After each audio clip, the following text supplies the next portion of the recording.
Hey there! What do you say there, world?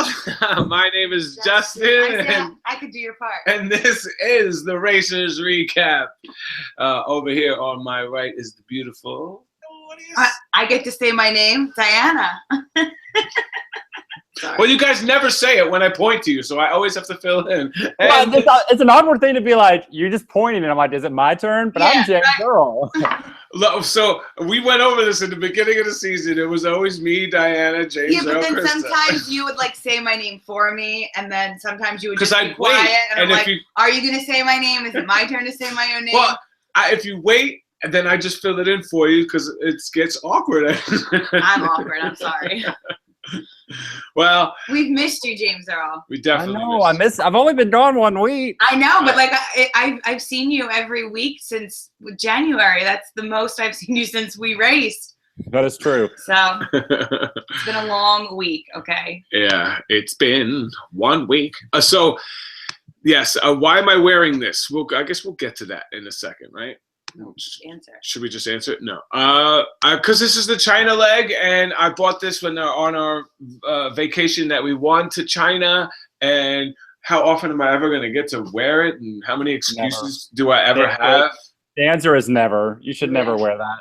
Yeah. I walked in, I was like, what are you wearing? And he said it's a China leg. I was like, no, last week was the China leg. No, they leave from China. Oh, okay. Like it starts in China. Sorry. So I can start the podcasts from China. All right, I got to get the job. Oh, that's great. No, we don't have a podcast or anything to do. Unfortunately, Marty and Hagen had some family emergency and won't be able to join us. Hagen might be able to join us. And Matt and Dana are actually out with family and said they would join us, but they only could be able to join us on the cell phone. And I thought that'd probably be pretty terrible. So I just said we'll catch up with them another time. And Krista is on a plane with Tiffany heading back from LA. So what you're saying is we're a little understaffed. I don't think so. I still think we got the heart and soul. I mean, we got 3 of the 4 mains, and guests are always great to have. And it wasn't ever my intention to really have a guest every show. It morphed into having guests. It just morphed into that because the cast was. I was lucky enough that the cast members would ask to come on the show or be like, hey, when are you having me on? I'm like, whenever you want to come on. So we got really lucky with that. And this was bound to happen. And, hey, it happens. A couple things in the chat room. Melissa Baker is calling you out and saying that she likes your house coat. And Harmstone said that, we can always give him a call if we're short a host. So. Harmstone. He's there. I was looking here. You're like looking at the chat. Sorry about that. So a couple things. Let's talk about I'll stall a little bit just in case Hagen will join us. So I'll talk a little bit about the finale party, and then we'll just get into the recap. And if she joins us, she joins us. So the finale party, unfortunately, James Earl had to work because he's so... Because I'm a doctor. Doctor-like, and Diana had to work because she's so teacher-like. They're like 2 of the professions that work the hardest. They're like, oh, it's such a fun opportunity. I can't do it. Yeah, they should both get paid the same. You know what? I said I wish they both get paid the same. Yeah, me too. I wish I got paid like a doctor. I get paid like a resident right now. Probably still better than a teacher, though. Well, I wish I got paid like a resident. That wasn't the point. The point is teachers are underpaid. It wasn't so the belittle me is what you were doing, Justin. Oh yeah, how can I belittle a doctor? I'm over here, man, Mister. I got a certificate. Yay! Seal clap of the week. 6 months school. Seal clap of the week. It was a broadcasting school, and I went into broadcasting after that. I had a 15-year career in radio. So hey, what do you say there? All right, so tell us all the juice. Tell us all the juicy stuff about that finale. All right, so at the finale party, there was pretty much everybody. Elise and Bertram and Phil and the whole cast except like Darius and Cameron was there. Weren't there. The whole cast except Darius and Cameron were there. Everybody was in a great mood. It was such a really cool vibe. It was hard to tell at the finale party who was going to win because normally it's whoever has the most family. But Matt and Dana had a ton of family, and all of LeBrants came. So it was the whole house. It was a full house right there. The whole house, just between them. They just put the whole flight just to fly there. It's just all the LeBrants.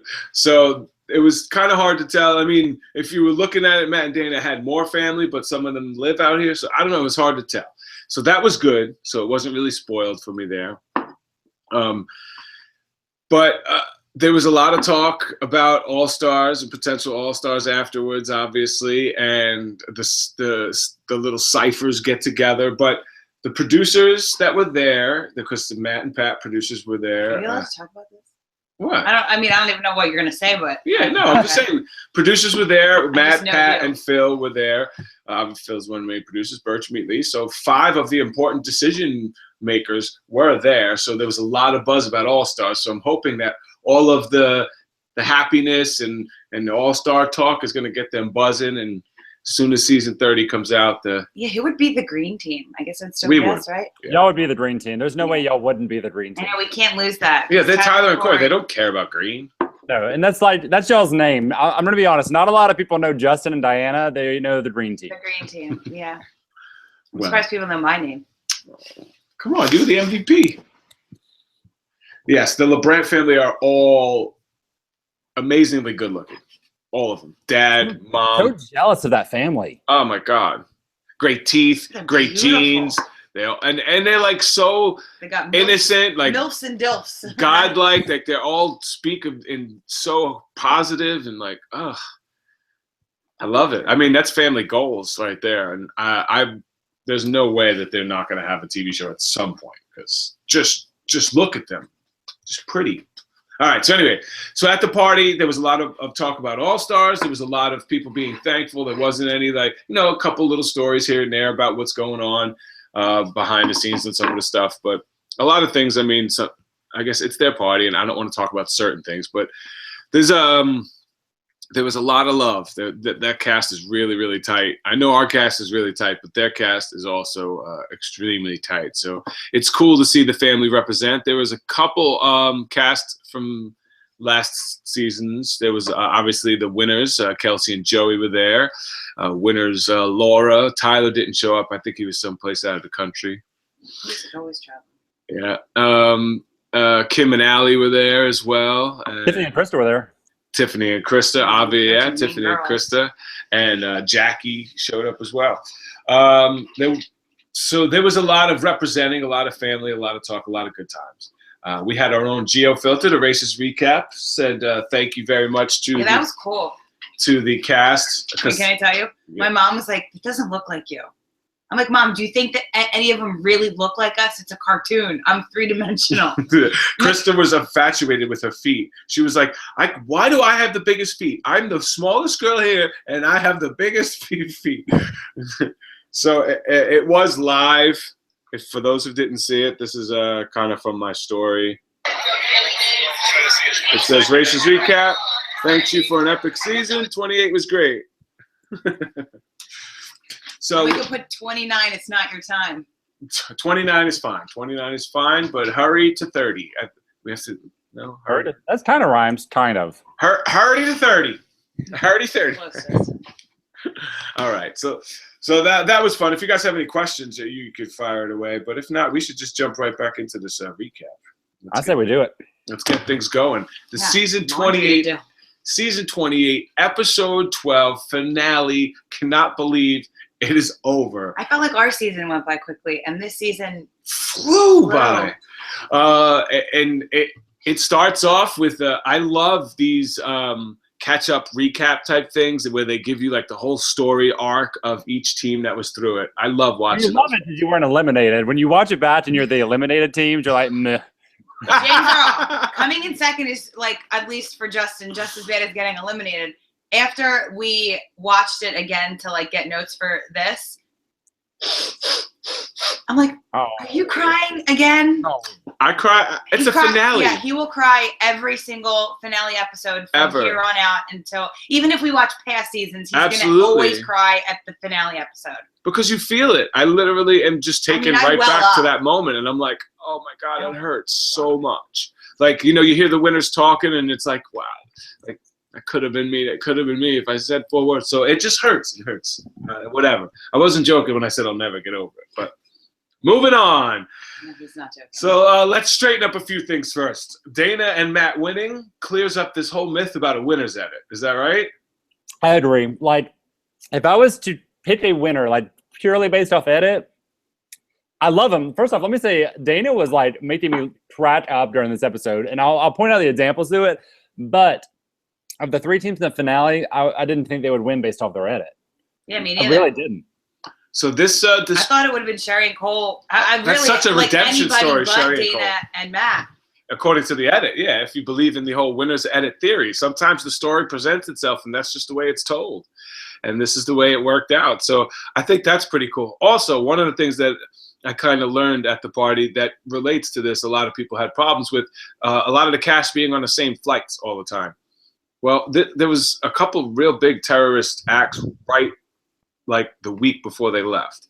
So that and being with 3 different countries, 3 new countries, one of them being like Cartagena in Colombia, which is Colombia is one of the capitals of kidnapping in the world. Like strict that. So of all the things that the race didn't have, one of them was the booking your own flight type drama. But that was the only thing I think this season didn't But have. here's the thing, like people go back to the beginning seasons and they're like, oh, I love the booking the flight drama. But the reason you love it is because you should work up to that the last second going, ooh, this is a better flight. Let's do this one. And be like, no, we found a better one over here. Let's do this one. The new rules don't allow for that. Like you get your one set of tickets and that's it. So here's what's going to happen. And here's what happened even when we got to choose our own tickets. Right.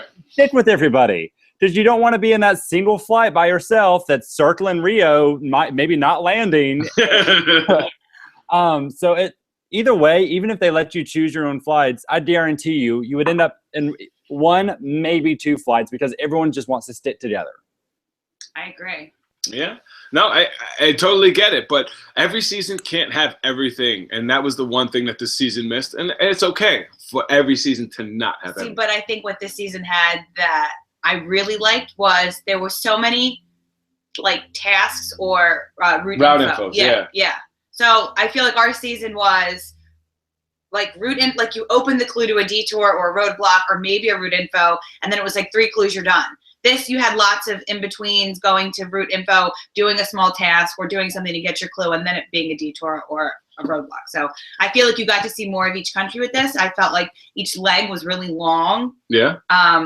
So I like that part. The episodes were going quickly, but I felt like I saw a lot. One thing we didn't see, which I thought we were going to see this season, was like an epic eating challenge. Because it seems like something that a lot of YouTubers and online people do, like these YouTube videos about eating stuff. And it would kind of fit in with the theme. Plus, they haven't had one in a couple seasons. Like 26's eating challenge was weak. It was noodles. Yeah, it's like noodles in a fan. Oh, and 25 was the century egg. Century egg, which it was like was good. Yeah. No, that was 20. That was 26, wasn't it? The egg was 26. No, because I feel like the wrestlers. Yeah. Did they like right. eat it like in the wrong time and then they had to go back and eat it again? Hold on, let's just ask the chat. I can't remember that. Harmstone's in the chat room. No, Yeah, Jenks is there. I swear I thought I remember Matt and Ashley eating an egg, but I may be crazy. Oh, maybe it was Matt and Ashley. Oh, because they were big and muscular. Yeah. But an epic eating challenge, I think, would have been we great. 26. That was right. Yeah, like 26. Jenks said 25, and then Melissa Baker. Listen, 26. James Jones, the biggest super fan. Take the target off my back and all stars. See, I know how to keep my mouth shut. That's all you had to do. I'm learning. One job, Justin. See, when the intros kick in after this long like recap and that intro start to kick in, I feel like that would be like my wrestling intro. Like if I was a wrestler, like that would be the way I would come into the ring because I get the adrenaline flowing through my body when I know it's like, oh my God, this is it. The final task, the final challenge, go. And it's boom. And I just got so excited for that. Just thought I'd share that with you. How did we even get to this point? What were we talking about? I know. We were talking about the opening credits. All right, so Phil says they're going to LA, and for the first time ever, they're going to be upgraded to first class. Oh, not fair. For the longest flight of the trip, they get to have some And it wasn't comfort. like they went from Hong Kong to LA. We went from Hong Kong to New York. So we were 5 hours longer than that, and that was bad. Yeah, our flight was a lot longer, but whatever. I mean, there is a little jealousy there from every racer ever in the history of ever, by the way. Ever, always. I mean, there was only to like recline and to actually get to sleep probably on the last leg felt amazing. There was like one other country ever, like New Zealand or Australia season, that ever even got into first class. So bravo there. We're jealous. All right. So Phil says they're going to LA, which I hate. I hate that everything ends near LA. Come on. Another thing I didn't like about it is because you had a home field advantage for a team, and it's my favorite team, so I feel like I can say this, but like Tyler and Corey like know that area really well. So I mean, I would if I was one of the other two teams, I'd feel kind of spited. This is like, all right, Justin, you're going up against James Earl in Prattville, Alabama. I'm like, yeah, but sometimes even your knowledge of the city doesn't help you with a cab situation or. And Matt and Dana know LA probably better than Tyler and Corey. They teach at the Millennium Dance Studio there. Oh, I didn't know that. I thought they're from New York. Oh yeah, hometown. And he's from Virginia and she's from New York, but they both live out there. Hold on. Are we not going to bring up the wigs in the airplane? Are you getting to that? Yeah. No, that's the next line. I said the wigs came out. Models living the high life. I've been waiting for that all season, and I'm so glad it finally came.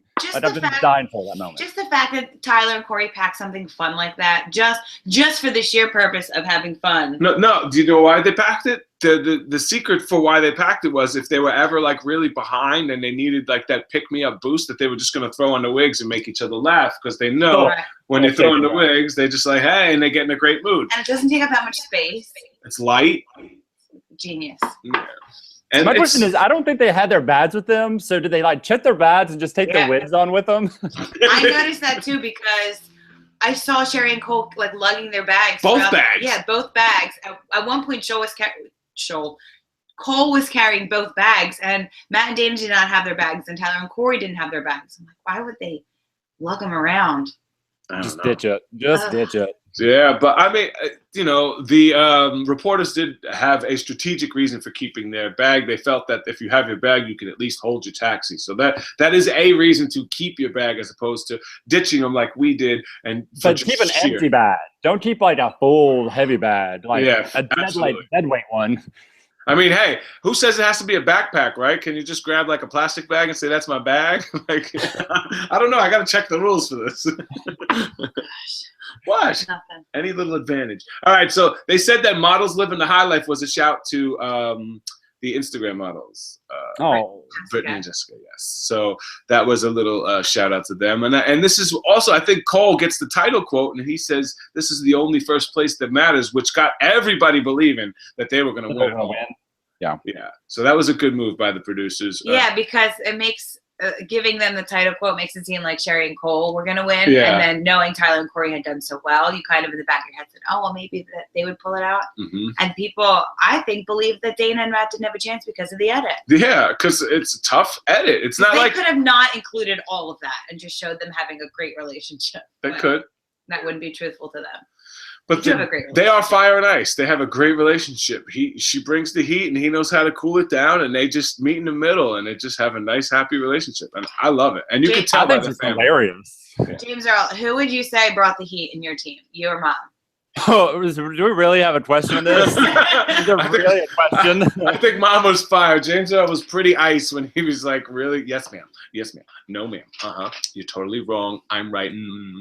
See, like, he never did that. It's just yes, ma'am. No, ma'am. I could cool the situation now. I got a little ice out there. No, you were just like, I just need 5 minutes. But really, at that moment, I just needed 5 minutes of like no talking. See, here's the thing. When I try to do that when me and Justin like get in an argument, he thinks I'm like being patronizing. But I'm just trying to calm the situation. It doesn't work out. I wasn't trying to calm the situation. Honestly, that was like a little spiteful of me because I knew she just wanted to talk it out. And I was like, no, I'm just going to do 5 minutes. Don't even stop. You can stop.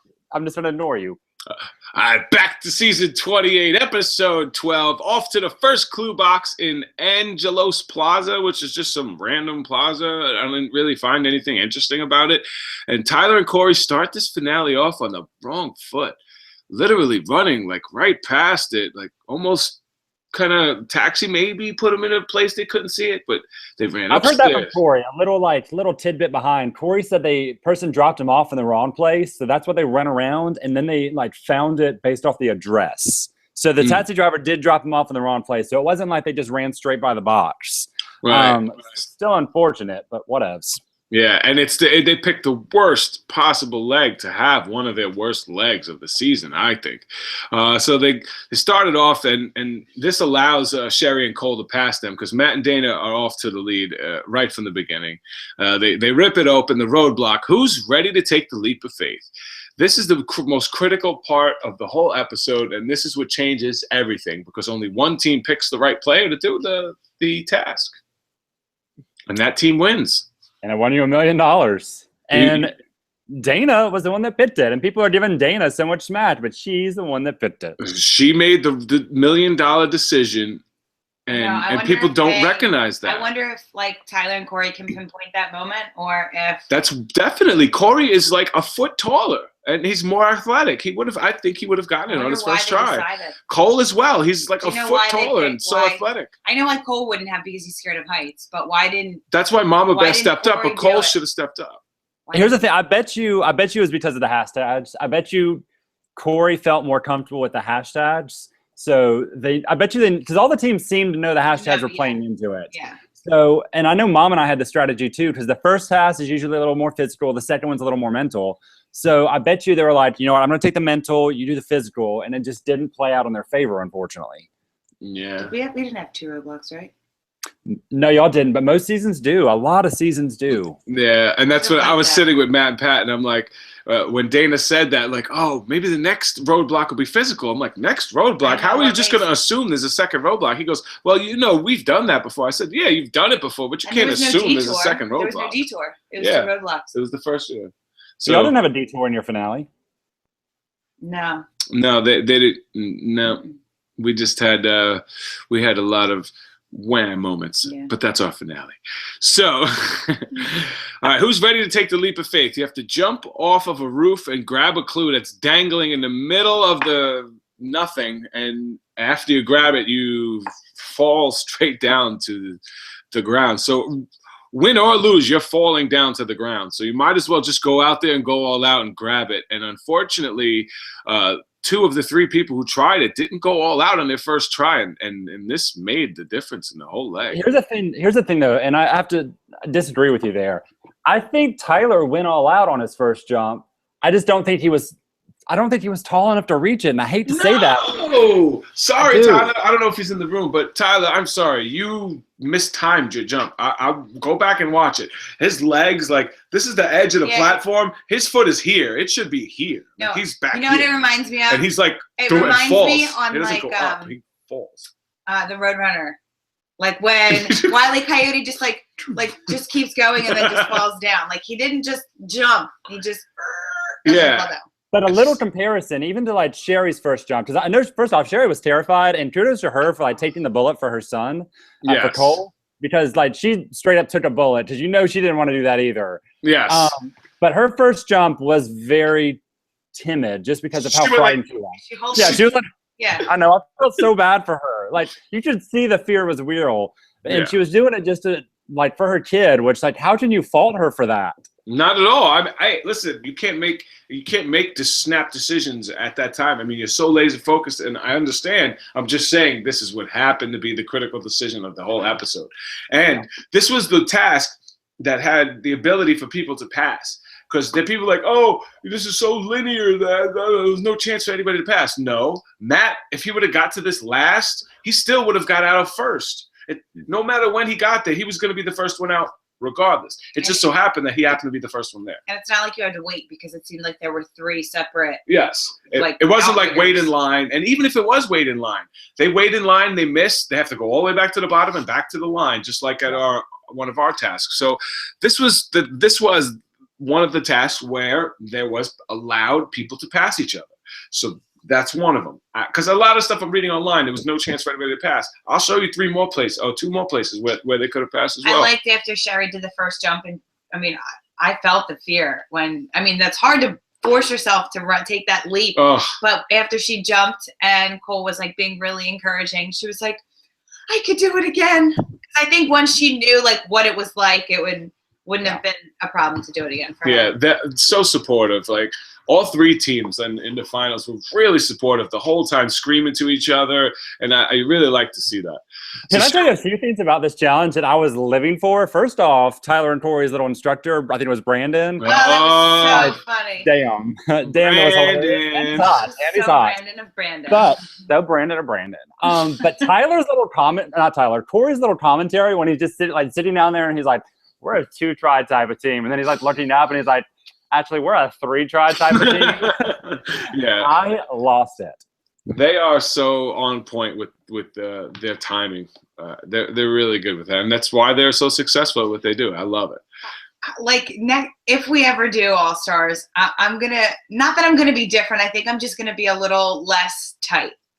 Yeah, you're gonna be more loose because you'll be more confident. Yeah, and now What does tight mean? Well, I think because my first time going, like I knew my students were gonna watch. I knew parents and principals and like upper admin was going to watch it. So in a way, I don't want to say I filtered myself, but I was conscious of what I was doing and how I was projecting myself. I guess it's like you're going to be on TV kind of thing. So not that I wasn't myself, but I was just more like reserved to me. I think I would be like more this now that people maybe see me in this type of environment. I'm a lot more myself. I say things that are weird and silly and don't make sense. I love that about you.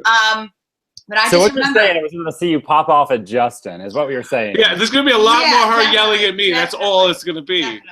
And I'm going to be more I'm going to okay, take a Diana. little bit of the Tiffany and Krista when they're like, we're going to China. Oh, like I miss that. I wish that I had that in me. I'm like, oh yes, we're going to China. We're going to China today, Justin. Yeah, I know. And then I'll never forget when Justin was doing the airplane thing in France and they're like, asking me like, what do you think about this? I'm like, oh, I just hope he knows what to look for. And, and then to hear Corey have so much fun with like the way that he interviews, it's just makes me she's so serious about it and gives like the answer that like, and she's just cute. And I just want her to be her because I think that's what, I don't know. That's why I love her because the unfiltered. Yeah, the unfiltered her. All right, so that's how hot Brandon was. All right, so Tyler gets boy crazy with Brandon, and he's like, why didn't nobody pick Brandon? Well, because nobody else was thinking, like, hey, let's pick the hot guy. People were like, let's just pick somebody and win this race. I mean, if you're going to pick someone, though, that was like, if there was a cute guy there, like, go for the cute guy. Right, Justin? You know. That's what Tyler said. He was like, how did nobody pick this guy? Yeah, and there was confirmation from like 3 or 4 other people at the party, who 2 of them being gay, who were there and said Brandon was super hot. And then I loved how Corey said something like, Tyler's new boyfriend here said he was going to catch him if he fell. But I think Brandon was like, come on, whatever, come on. Yeah. So it took Matt 1 try. It took Sherry and Cole 3 times each. They only showed Sherry twice, but it did actually take her 3 tries. So that is what had caused all the separation. And do we know how long it was to reset? I did not get the time of reset. What did you do out there? Did you ask people how long things took?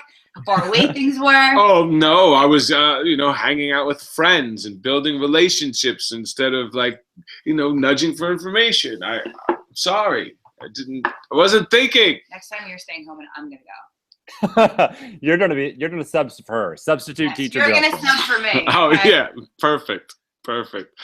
So after they all get the clue, their job was to get to the chopper and head to the home of Kelsey and Joey, Santa Barbara, and find Teresa Ann. This is what also caused a little separation. Another place that could have caused separation where people were like, it's so linear, you couldn't pass anybody. But if all 3 teams were there at the same time, guess who would have came out first again? Matt and Dana. They won because they finished every task first, not because it was a linear leg.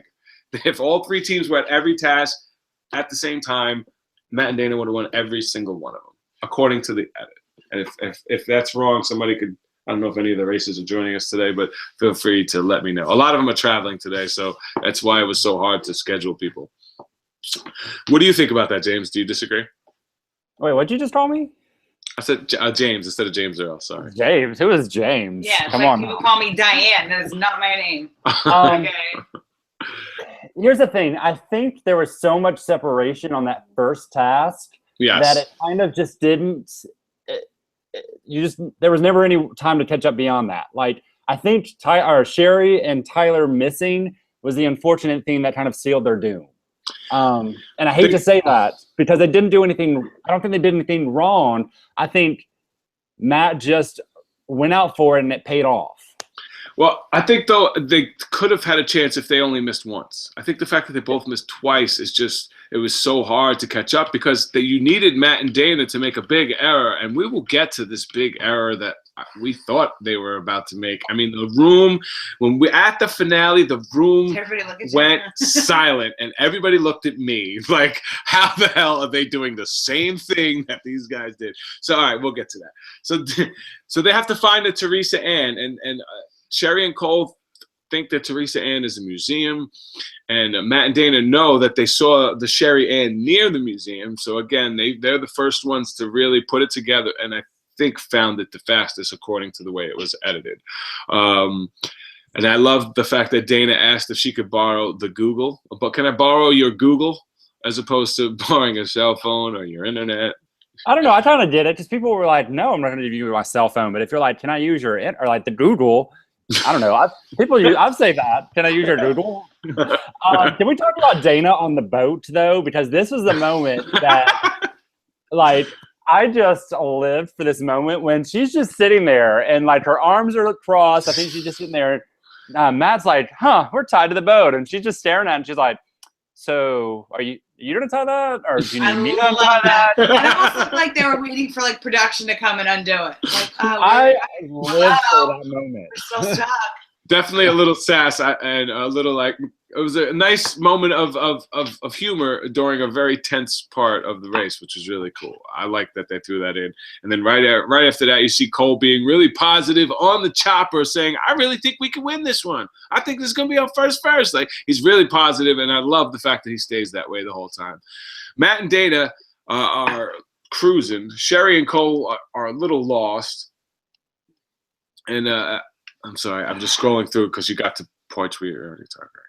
So this is where Cole's first opportunity on camera to really talk strategy happened in the final leg. And this is when, everybody looks at him as like this simple 19-year-old just happy to be there. But he actually had a really good idea, but his mom didn't follow along in time when they're driving along. And he's like, "Mom, show them the clue, like bring the clue out so they think the clue is going down this way." And by the time he finishes explaining it, it's just too long. But I love that moment of him thinking strategy in the final leg.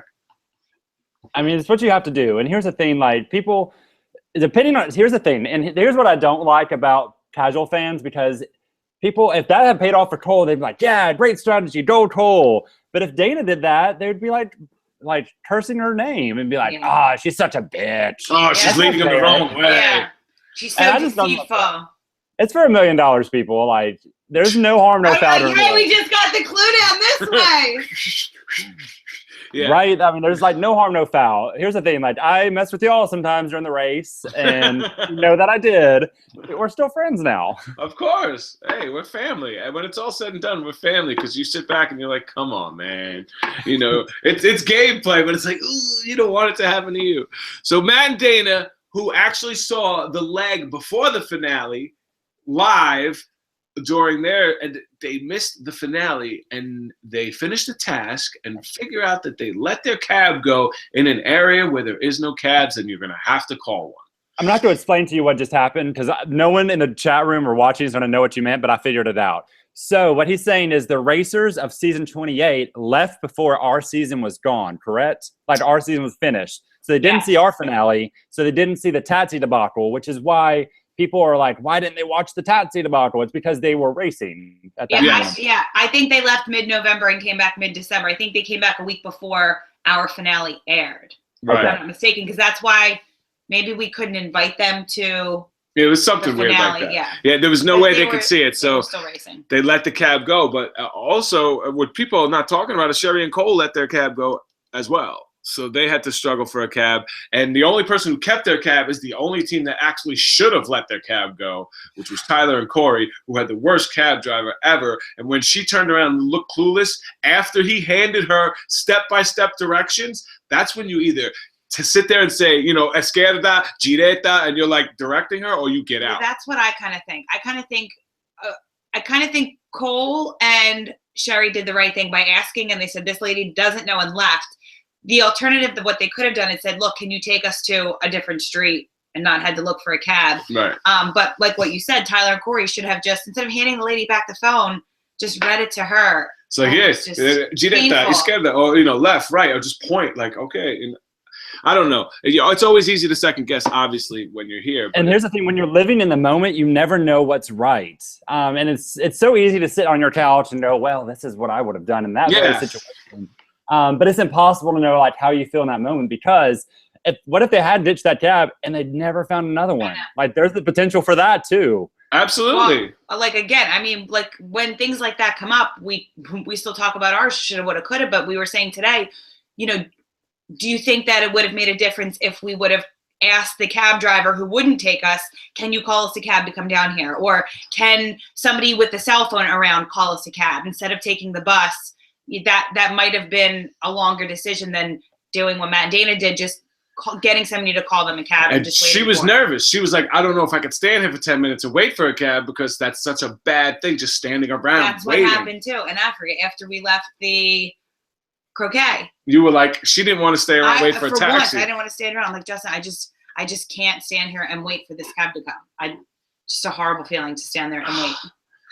So it was tough to watch when you just saw, Tyler trying to be so nice, like, yeah, we're in the race, can you go straight? Like just trying to be so like calm and patient. At some point I would have just lost it. It's interesting how you travel the world and you have people that can understand you better in cabs than when you come back to your home country. And I've said that just even before that we were racing. I said, I forget what episode it was, but I think Hawaii, like when one of the final legs was in Hawaii, those cab drivers were so knowledgeable of where they were because they're all natural. They're all like, from there. They're all native to Hawaii. So they know how to get around. But then you go to just regular America and you have a lot of foreigners, because it's an easy job to get into if you don't have a lot of money. God. So it's so crazy that you come to America and this is where you have communication problems with your taxi. Yeah. It's so bad. So I definitely feel that pain, and there's nothing you could do when you're stuck in that situation. But they have to head to the Gibraltar Rock. Now, is that the Rock of Gibraltar? They just call it the Gibraltar Rock. Is the Rock of Gibraltar like Boston area, that size? You're asking me. You're saying things to me that I feel are sentences. No, the Rock of Gibraltar, I'm going to say, is like in the Middle East. Oh, it's like something to do with God? Yeah. That's probably why. Jenny asked how Sherry and Cole got a cab, and I think it's because you see Sherry run out into the middle of the road and like slide one down. A crazy blonde, like, ah! Yeah, it's in Iberia. See, it's okay. I don't know. I feel like I got one. Oh, yes, you do. You know geography better than I do. You know how to spell better than I do. You know to read. There's a lot of things you do better than I do. I don't know what's happening on y'all's side of the screen right now. I zoned out for a second, and then I came back. At Gibraltar Rock, there's synchronized rappelling, which I thought was a really cool task. It was an endurance task, a teamwork task, one that had fear involved in it, and you had to work together as a team, which is something that you should have in every finale. So again, if all three teams were doing this at the same time, I still think Matt and Dana would have got this first.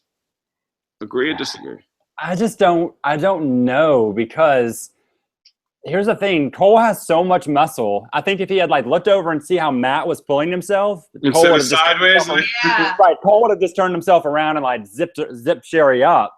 I am not jealous of this task, and I say that I am so glad I never had to experience this task, because like going down looked super easy, super cool.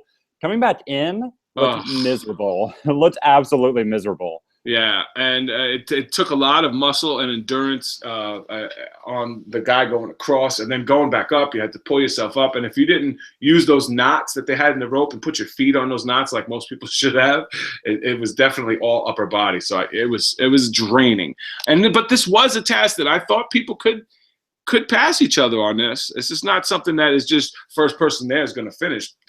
People did it faster than other people. It wasn't a set time task, right?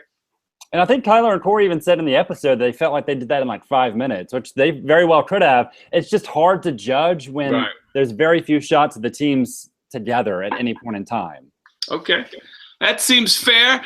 So Matt and Dana, they're both in amazing shape. And like I didn't understand how ripped Matt was. Oh, dude, how did you not? I've been saying that for weeks. Yeah, he is shredded. So he's in amazing shape. It seems skinnier because of the type of clothes he wears, I think. I don't know. But he is in amazing shape, and his endurance definitely shines through here. Dana is too. Have you seen her little abs? Good God. Oh, listen, Dana's in awesome shape. I mean, the two of them are just pretty much all muscle at this point, right? They dance for a living. Yeah, that's what I mean. They're always moving their muscles.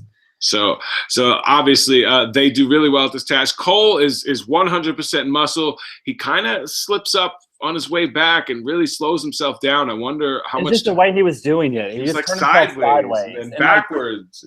Like he probably could have done that better sideways than I could have like normally. But it was just weird. Yeah, I expected him to beast through that a lot more than he did at that point.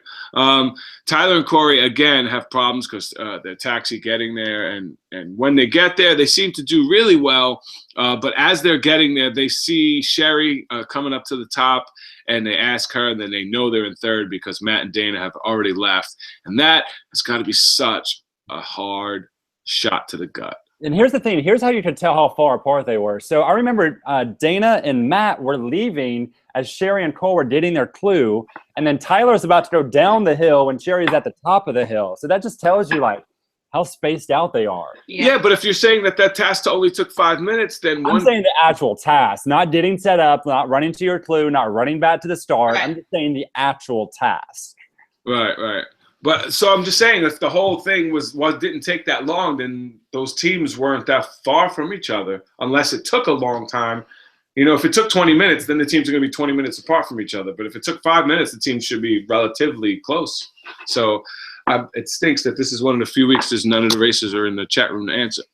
I mean, even in the chat room, it's quiet. I guess everybody's traveling. I mean, nobody. Yeah, it's a travel day. What are you going to do? That, but we have 136 people watching, so. Yeah, obviously. I mean, it's lower than it's been, but it's still a lot of people. And we appreciate each and every one of you for going and thumbs upping and thumbs upping, or subscribing or sharing or just a couple button clicks. There's no money involved. Just a click of the wrist. All right, so head to Grassanini Family Vineyard to find your next clue, and Matt and Dana go right past it.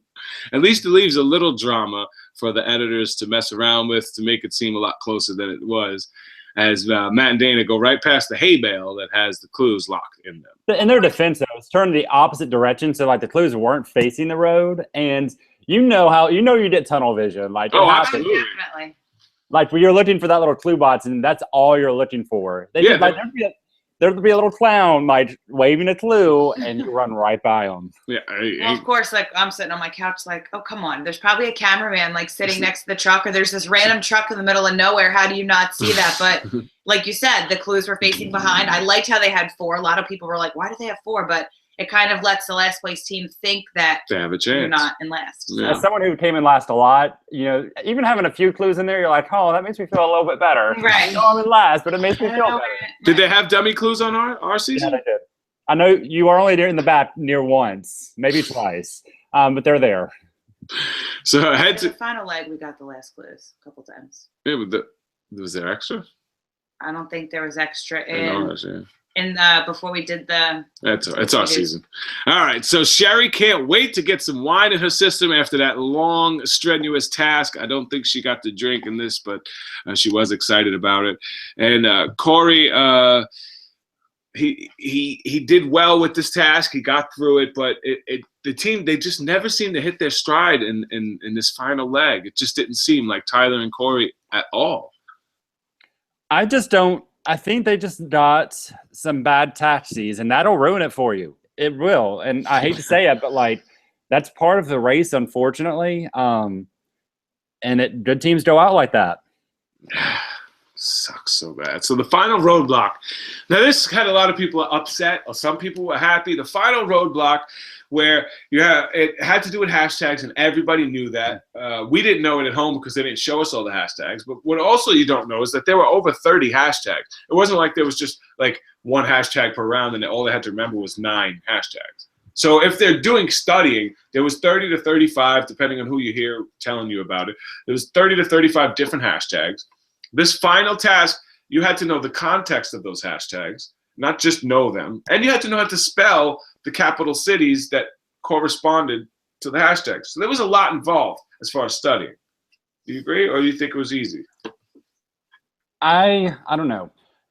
Here's the thing. I'm just gonna be like a little nerd here for a second and talk about. Of course. So season, let me make sure I'm saying this right. 21, where Josh and Brent won. I'm not wrong on that one, right? 21.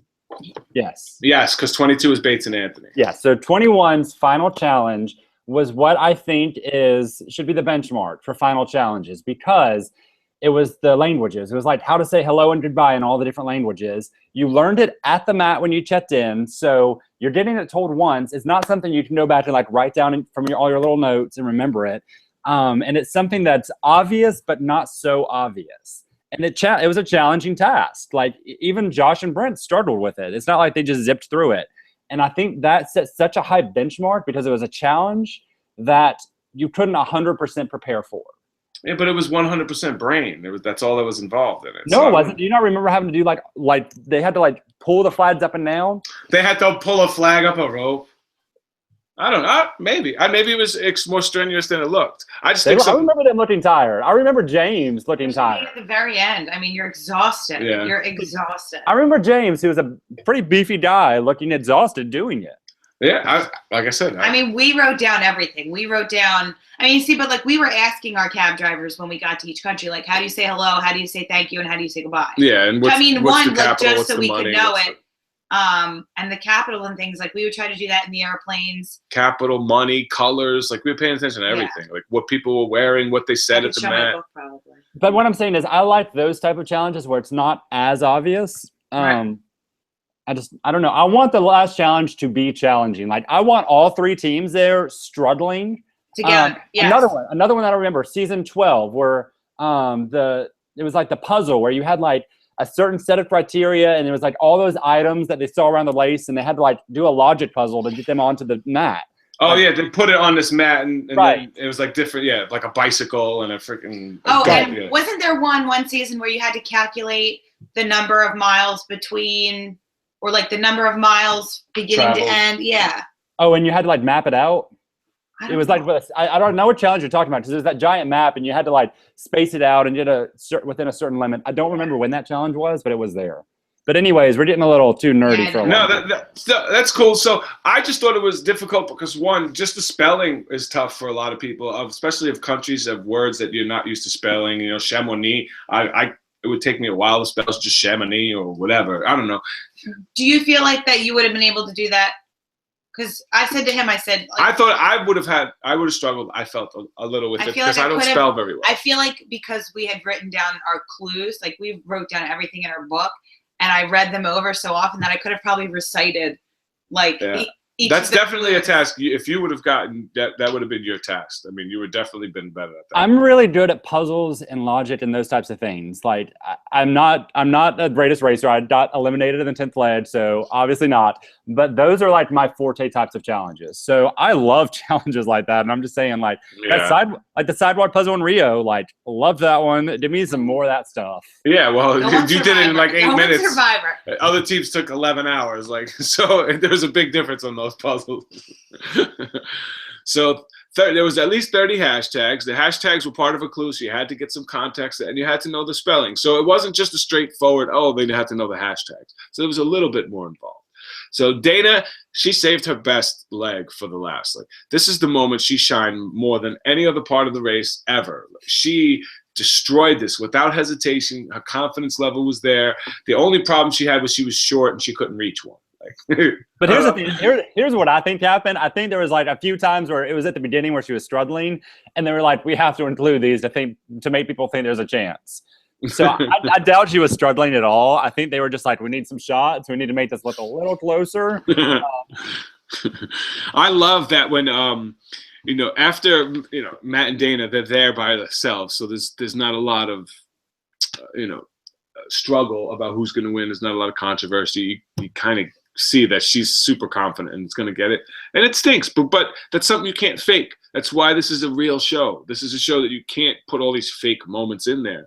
And if you have bunch points, people are like, well, you have to give them a chance to catch up. Well, a bunch point, like in the middle of a final leg, what? You're going to be a message board, wait 15 minutes? Where is this? Is supposed to Like you I don't think can't that's a have good those compromise either. No, not in the last leg. Like I did it during the middle of the race, but don't do that to the teams during the finale. Yeah, so there has to be stuff to catch up, and I understand that, but you can't have bunch points. So it's going to be skill based. And if Matt and Dana happen to have their best leg on the last leg, Tyler and Corey had their worst leg on their last leg, and Sherry and Cole had one of their better legs. Yeah. And unfortunately, I say it all the time, this is the nature of the beast with the race. Like all you have to do, and I don't care, you can all disagree with me all you want.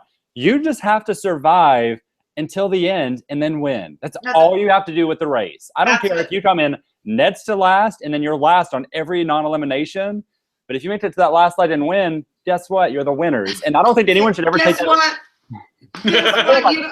I don't think anyone should ever try to take that away from people, though. Like Matt and Dana won. They won. Like a lot of people write that Matt and Dana didn't, quote, deserve to win. And I don't know what that means, that people deserve to win or don't deserve to win. But, and like the comments, and a lot of people were sticking up for Dana and Matt saying, like, there's not anybody that deserves or doesn't deserve to win. If you get to the end and you survive, like you said, and you win the final leg, then that's. It's like, I mean, Kelsey and Joey, they fought all season long and they were consistently second place. Who cares?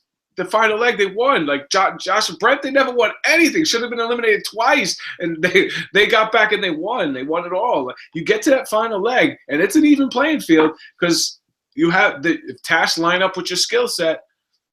It's everything. It's everything, and it just I still stick by it. Maybe I'll speak to Tyler and Corey and get some clarification. But I think that Matt and Dana did every task faster than everybody else. Every task. That's not to knock Tyler and Corey, because I do think they were the strongest team this season, in my opinion. Well, statistically, I'm sure you have stats that I have stats, but I don't want to ruin anything. But I think they were the strongest team this season, but that doesn't mean that you're going to win, or that doesn't mean you're not going to go out at some point in time, because you can get eliminated on any ledge.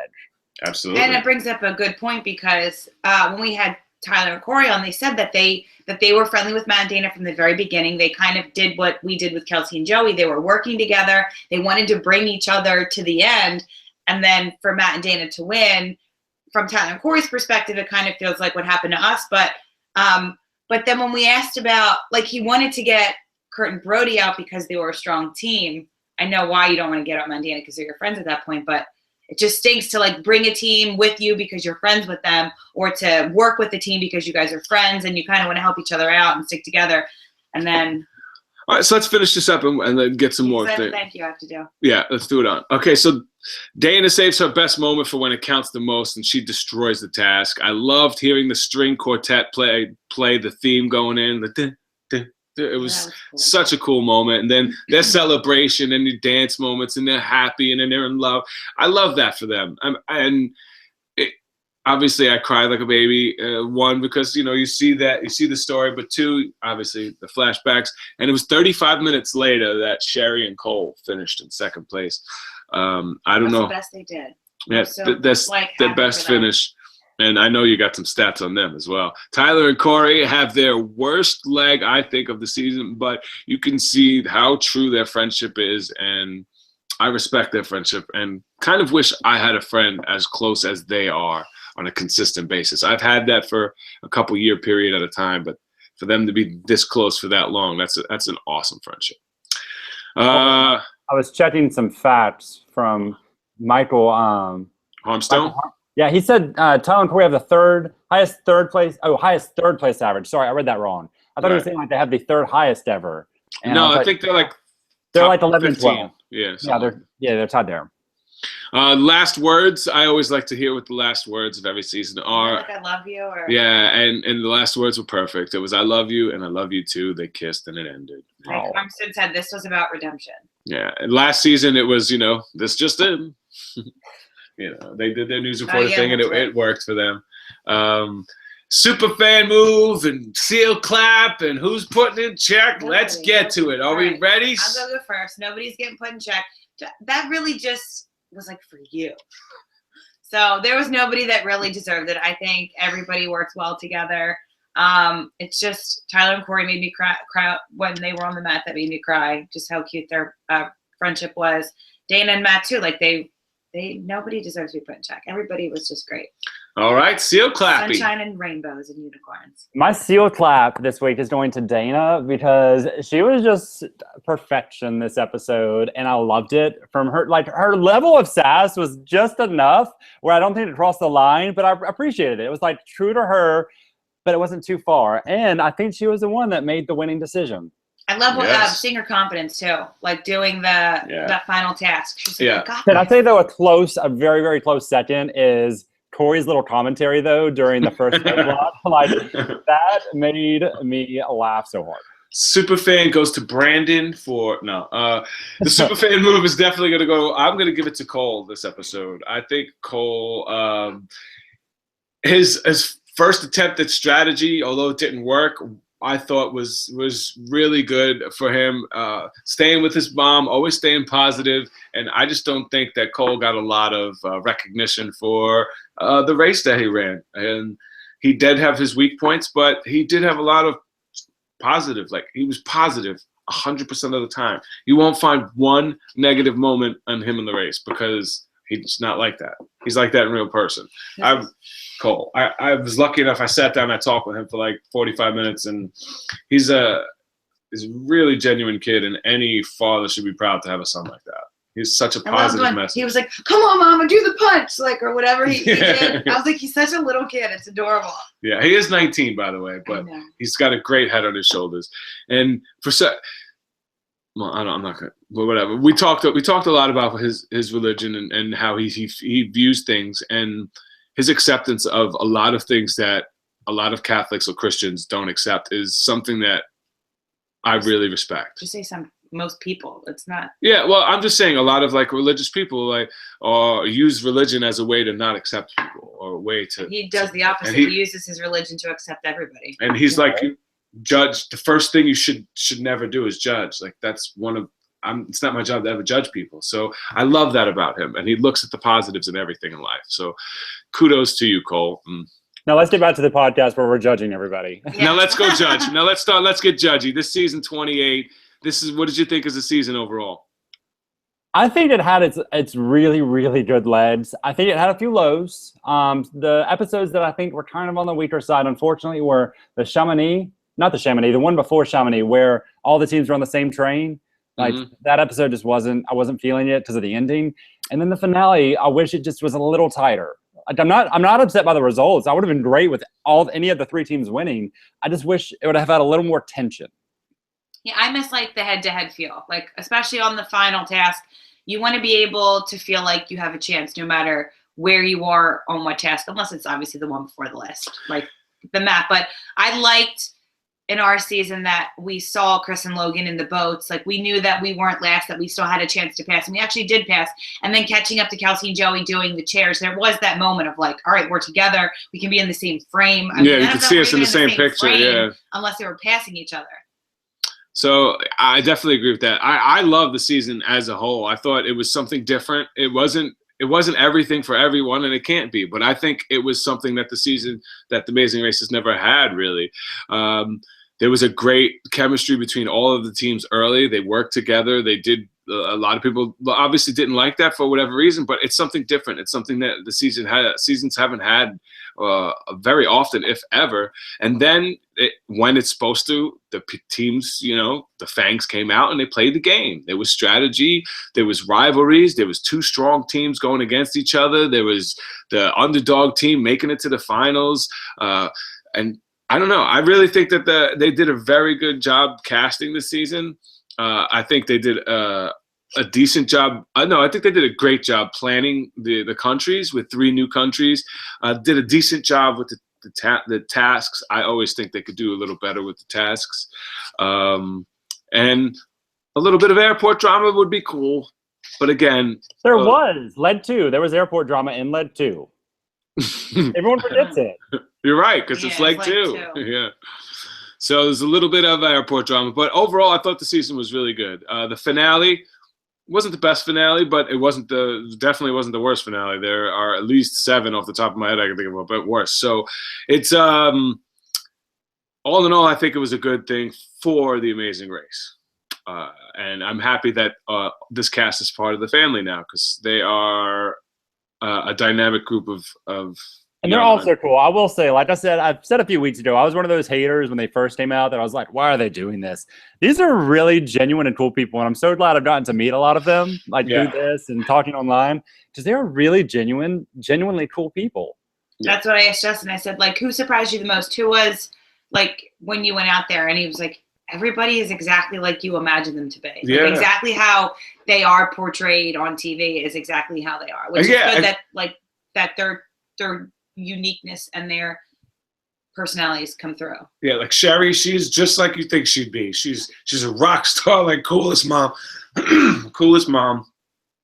The dad, I don't know, you didn't get to meet him, but he's awesome, dude. That family's awesome. Scott and Blair, like the love they're so cute together. Scott's such a smart dude. Zach and Rachel are so sweet, like sticky sweet. Like I could never see them yelling at each other sweet. Bernie and Ashley the same way. Like they're so awesome together, and you saw that on the show. So I think a lot of the things stood out. The only thing that I could say maybe that was not portrayed properly was Dana. She's a little spicy, but she's definitely not as some of the people are making it out to be. But other than that, I think everybody else is pretty much who they are. So you want to hear about the final averages? Yes, let's go for it. I know I've heard some of these stats, so I'm interested. Some of these stats. Okay. What we're gonna do is go from bottom to top and see how they actually compared with where they placed with their average placement. Does that make sense? Okay. Yeah. Okay. So Marty and Hagen, unfortunately, were in last. We knew that they were with an average of 9.5. So 11th average, 11th place. Darius and Cameron, average of 8. So unfortunately for them, 10th and 10th. Stott and Blair is the little sneaker here. 7.4 was their average. So they end up being 9th, but not 7th place. Aaron and Jocelyn, that's at 7.2 average. So they come up in 8 and 8. So they were fine. A little bit of a shocker here. The models, the Insta models, Brittany and Jessica, average of 7. So they actually were 7th highest ranking, but came in 9th place. Biggest difference, though, comes up next. Sherry and Cole. Yeah. Sherry and Cole had a lead average of 5.6. Historic. So, right. So got second, but they were 6th place on averages. Wow. Yeah. I think from listening to the reality TV Warriors, the Yattencast, he said it's the worst finalist placement ever. They beat Dan and Andrew. Right. But hey, that's all you have to do is make it. Just keep making it. Yeah. That's why they were such a great story, because they're a true underdog story. One of the worst statistically teams to get to the finals, and they had a legit chance to win if they would have picked the right person for the tasks. Right. Next was Zach and Rachel, average of 4.7. 5th place, average 6th place in the race. Next, Bernie and Ashley, average of 3.3, 4 and 4, so they match up right. Dana and Matt, the winners of the season, are actually 3rd of averages at 3.2. Next, Brody and Kurt, 2.6, came in 5th place, 2nd place on average. And the top of the leaderboard is Tyler and Corey with an average of 2.4, which makes them tied with Anthony and Bates. They literally have the same average as Anthony and Bates, the winners of season 22. What is that, like 12, 13, 11? I think it's 12. I think they're tied for 12. Well, listen, that's one of statistically the top 12 teams to ever run the race, and they didn't win. So that says a lot about them. And I don't think people would have guessed that going into the season, that they would have done so well. I did. I totally knew they would. I saw it. I'm telling no. Like, go back to the very first, because I saw it when they had like the focus of reading the clues. So any future racer, if you're lucky enough to get on the race, read your clue, because I saw it in that live Facebook feed thing. I saw that in Mexico. And that was the first clue they got. So if you're reading the first clue that heavy, you know what you're doing. You're going to make it far. So season 29. Speculation. Speculations? Speculation is it's going to be all, what, like, is it? There's a lot of different things going on. There's a lot of different things. And I just saw an interview recently from Elise that was like, there's a great twist, but I can't really tell you what it's going to be. They do know they have it cast. Elise said that there, and they should be leaving in like next month. Yeah, I know. Race. Which is crazy to think that we left a year ago, like in a month a year ago, if that makes sense. Right. It's been almost a year since we were on the starting line. It's so crazy. That is. And I still have people, like I was at a baby shower today, and like being on the race is such an instant icebreaker, and it's great because I'm kind of awkward sometimes in situations where I don't know people, but you know, people just come up to you and just like immediately like, oh, I really loved you. It was a great season. And so it's crazy how for us, it feels like it was so long ago, but for some people that it's still so new and fresh. I do have to give a thank you though. Can I give my absolutely. Thank you? So I have to thank Krista, because Krista picked up a shirt for me. She's been wanting to give it to me, but I love it. Wait, I need to move. Oh my gosh, that is awesome. That's so cute. I look awesome in green. She actually bought it for our, I think, finale, and the Krista and Tiffany, who also wore green, they were all three of them were supposed to wear it together because they all wore green. So sweet. Thank you, Krista. I'm gonna text you so you see that before you see this, but I really appreciate it. That was nice of you. And I want to give a shout out to to Dana's family. I got to really sit down and talk with her mom, who is a rock star, who just kicked cancer's ass and is like loving life. Dana's dad, who he struggled with diabetes and is losing his sight, and he's almost blind, but he's such a great positive outlook on life. And I don't know if it's not my place. Dana did something really, really cool for them at the finale, and it'll come out. Just let it come out. Yeah, it's not my place to say it, but they deserve to win. And if you know anything about their history and their family, then you would understand and really appreciate that Matt and Dana are amazing winners. And I'm glad that they're representing Amazing Race as winners. All right, so who had Matt and Dana? Justin. It was Justin. Oh! Well, you don't win anything because you don't need to brag about anything else. Your I know. Need to get any just bigger. The biggest super fan. People want to hear about your Chinese shirt. All right, so the Chinese shirt. Why am I Awesome. wearing this? Because when we went to Shanghai, one of the trips that we went on the Amazing Race, I wanted to get a little bit of the culture. So instead of getting something like, well, she got chopsticks or a tea set, figured something cool, at least for me. And this is, I think it's pajamas. So I don't have many chances to wear it. When would I wear it? So I figured I would wear it. I missed the China leg last time, which I wanted to. So I wore it this week because they left from China and because I wanted to. And if you got a problem with it, I love you anyway. See, that's growth right there. That's what we call growth. So thank each and every one of you for sticking around and hanging with us. Are you going to say what we're doing next week? Yes. At the end of the month? Next week, all right, there's a couple shows coming up. We are not going on a hiatus just yet. If we ever do, I don't know. But and then I don't know if you'll be able to stick around and participate with us, James Earl. But we are going to be recapping the Amazing Race Canada, which starts June 28th. I know a lot of people have problems watching it, but I'm going to have a VPN way for everybody to watch it or stream it. So if you guys want to be a part of it in the States or see what the Canadian version is like, they actually have one of my favorite twists in any version ever called the Face Off. I love it. So I hope they bring that back this season. So we'll be doing that. But up until then, we're going to do some special shows. The next show next week, we're going to have special guest Cole LeBrant joining us. Nice. And we are all going to be packing our packs as if we were going to All-Stars. So what would we pack if we were going to All-Stars? And everybody on this cast, I think, has a great shot at it, including Cole, who will be packing his pack for All-Stars. And if you've seen how he was carrying both packs the whole time, you know he had at least 60 pounds the whole time. I'm just going to pack a fanny pack. I'm going to have like just a fanny pack in the back and my tar fanny pack in the front. And I'm just going to take air with me. I'm just going to put air into a bag.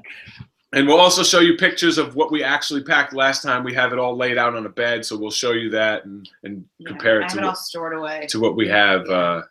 And then after that, the week after that, we're going to shuck oysters. We are going to do. That's not the week after that. All right, I don't know what. All right, that was the week after. All right, so the week after that, which is 2 weeks from today, we're going to be creating the perfect Amazing Race. No. Is that where you win? Is that what we're doing?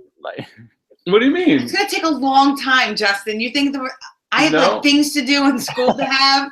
He's a doctor. All right, there's 4 of us. We each make 3 legs of the race. You can't make 3 legs in 2 weeks? All right, we'll do that too. We haven't even started. We don't even know how long it's going to take us. So that's just up and coming. So we're going to be doing the perfect leg of the. Each the 4 of us are going to design 3 legs of the race and put it together to make location, the whole everything to put together the perfect race. That's going to be one of the tasks. Hopefully the following week, we're going to be doing some how would I have done on this tasks. So we'll be performing tasks live that were done on the show. Shucking oysters. I don't know what Krista or James Earl want to do. We haven't discussed it just yet. They're probably just hearing about it now. They're hearing about it now. So Diana is going to be shucking oysters and doing the French task, the one that we turned down because I said was hard. To this day, we still argue about, so we will settle it. We're going to get everything that the task had in France. What I'm going to do, I'm going to set the Cirque du Soleil thing in that room and just count 30 feet. So that's the task that we're going to do, and we're going to play it along. And if you have any ideas on shows that you guys want to have, feel free. We're also going to have special guests on every show because we have a lot of people who are asking to come on, including past racers, etc. Yeah, there's other things too. We'd love to hear from you about what you want to see in a final task or in like what makes a great leg of the Amazing Race great, what makes it challenging, so that way we can kind of incorporate the super fans' wishes and dreams in what we. I still like to pretend that I'm not a super fan. Is the facade still there? No. Does that burst? Mr. Statman. Yeah, as soon as you started saying, well, statistically, a 3.25, they were the best racers. No, we know now. I wasn't you that was like, I'm sorry, in episode 3, season 4 of this and this, in front of all your competitors. Yeah, it was bow down. You're in trouble because the man is here, and you all trembled in fear. But and then 24 hours later, you were in tears, afraid of getting eliminated. That's why I love you, James, because you're not afraid to give it right back. Oh, I'm totally not. You know that. Hold on. People want to see Koopy. So all right, we can say goodbye. We can say goodbye when we get Koopy here. So, again, thank each and every one of you, and we really appreciate the support we've gotten this season from Season 28 cast, and each and every one of you for coming and sharing the links and liking it and spreading it and subscribing. We're going to grow and get better every year, and Cooper is our boy and our favorite who was just sleeping. He's like, what is going on?